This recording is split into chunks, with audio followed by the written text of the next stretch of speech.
Greetings from the universe. Do do do do do. I'm loving it.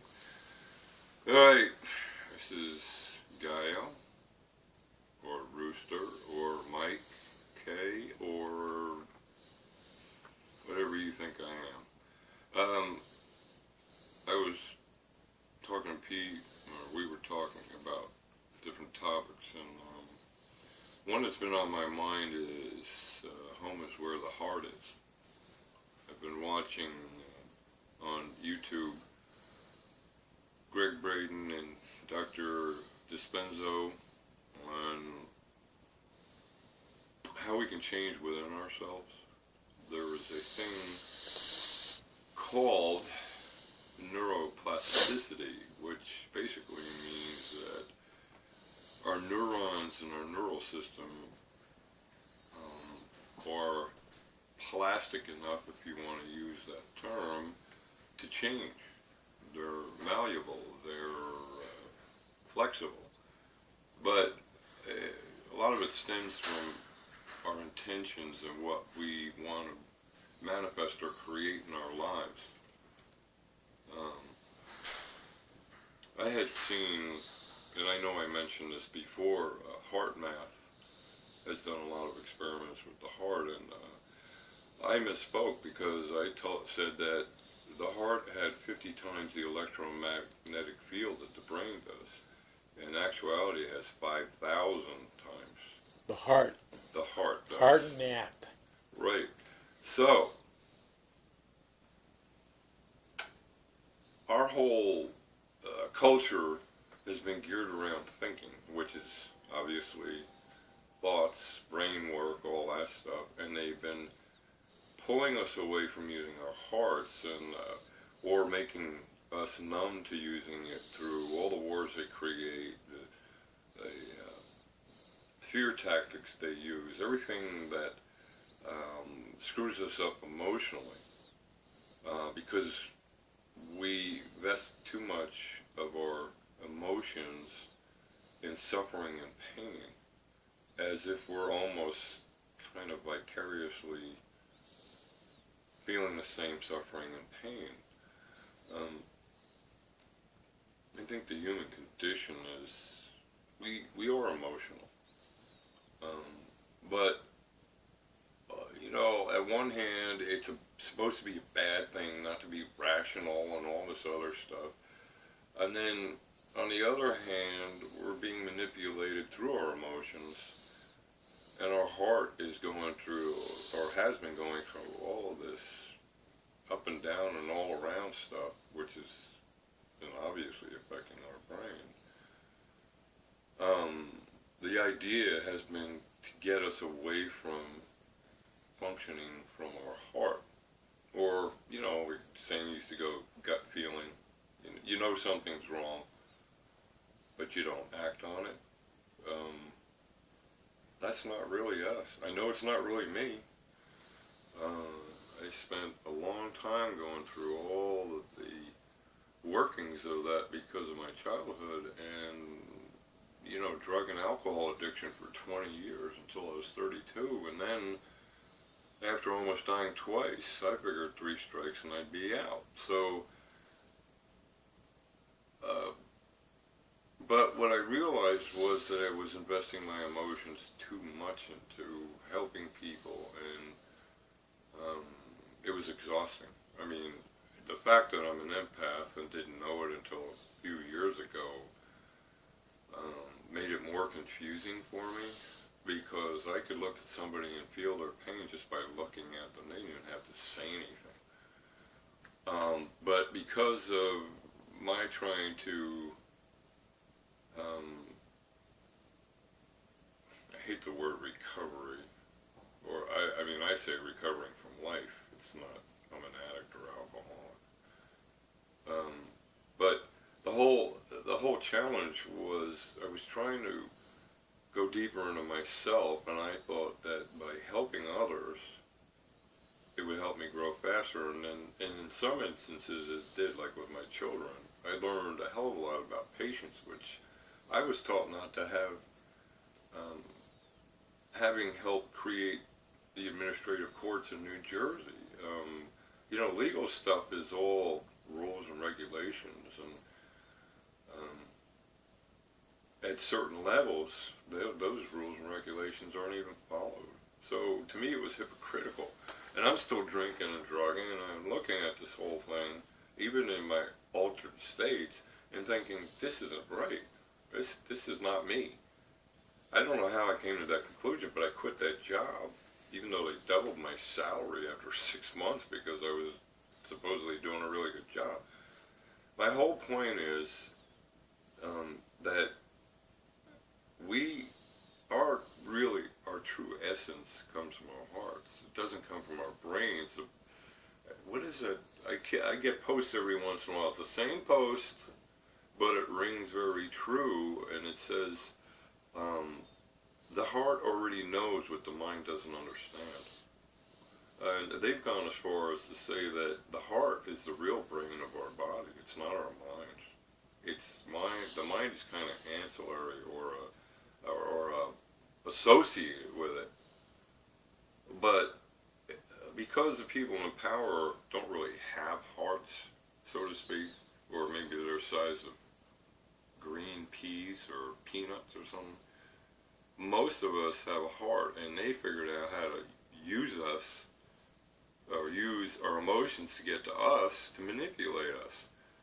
But it's caused so many people to shut down from their true desires, their purpose in life, the things that make them happy, the essence of them, even their souls, that for a long time, and I was a part of this, I was part of the corporate zombie identification. You know, wear the jacket and tie, or a suit, you know, have a haircut, do this, do that.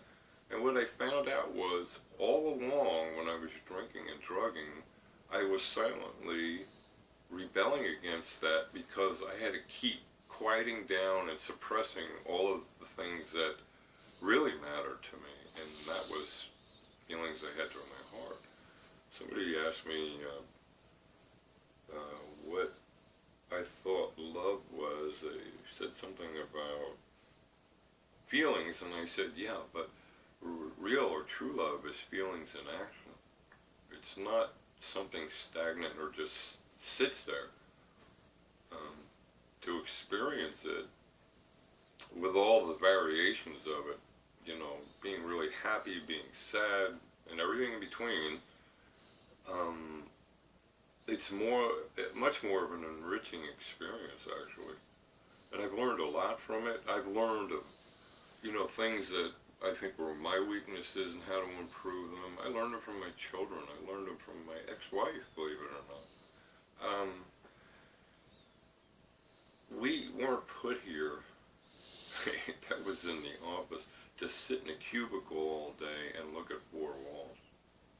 That's totally unnatural.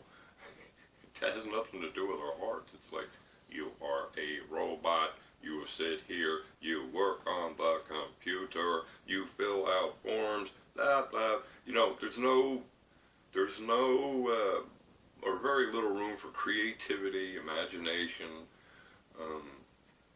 things that really come from the heart, in the right side of our brain. So, in this essence, because we were shutting off our hearts, we're like cutting our brain in half and not using the right side and just using the left side for cognition and reasoning and mathematics and all this other stuff. And I'm sitting there going, no, because when I played music, played drums, I learned how to do different things with all four limbs, my arms and my legs. And what I realized was I had to use both hemispheres of my brain to do this right. Drumming is mathematical. I didn't even know that until after I had stopped playing. And the mathematical part comes out of my left side, but I was also having to be creative about how I used those mathematics. So that was the right side and the left side of my brain working together. It's the same thing with our heart and our mind. I think our hearts can get whacked out and out of shape, but I think our brain is more of like a thermostat, you know, in a room. You want to keep the temperature at between, say, 72 and 74. Our brain is like only for that reason to moderate our heart. But if I don't come from my heart, I feel empty, I feel cold, I feel I'm not really participating in full life. And it's very depressing, actually.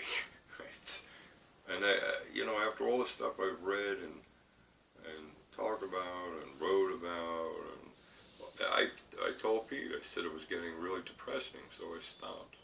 And I wrote some poems and watched some movies about, like love stories. And I branched out. I listened to music that made me happy. The vibrations alone really raised me up.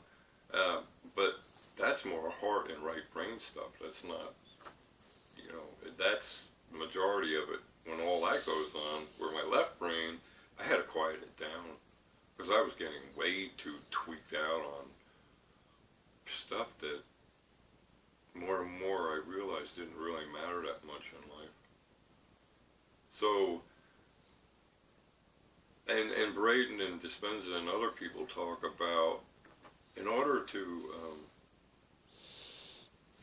create a new world, we have to create a new self for ourselves, recreate ourselves.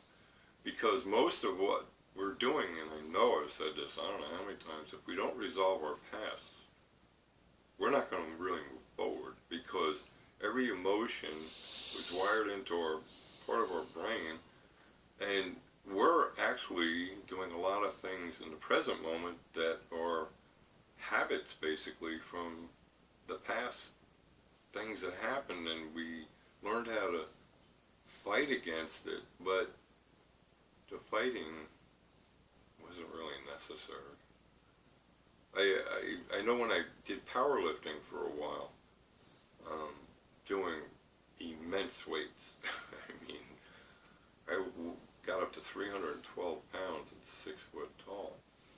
But what I realized about that was I was trying to build myself up on the outside, what I was trying to fight on the inside as far as what happened between me and my father when I was young. So I wasn't really operating from trying to fix the inside. I was only look big, and people just wouldn't talk to me, but it was a kind of a way of pushing people away because I didn't want to argue with them, which is what I did with my father all the time. And then when he used to hit me and stuff, if I'm really big, nobody's going to try to hit me. But that was all infantile thinking, the more I thought about it. I think it's that way with sports. I think it's that way with something like martial arts or boxing to an extent. Definitely weightlifting in my case. All of this extreme stuff is about competition. And that's why all of these old systems are starting to crumble, because people are realizing that cooperation with others and collaboration and working together is where it's really at. Because the old stuff didn't work. Even Greg Brayton said, look, they had science for 300 years, and they're just coming to the conclusion that, if you don't have consciousness in the mix, it's not going to work. I mean, it hasn't worked for 300 years, has it? And yet people are turning back to ancient cultures, 3,000 or whatever years old, and realizing that stuff worked. All I'm saying is, and I know I've gone through a lot of this, I know Pete has, and we're here to help you with it too. You have to be able to try and recreate yourself and move away from the past. The only way to do it is to face your fears.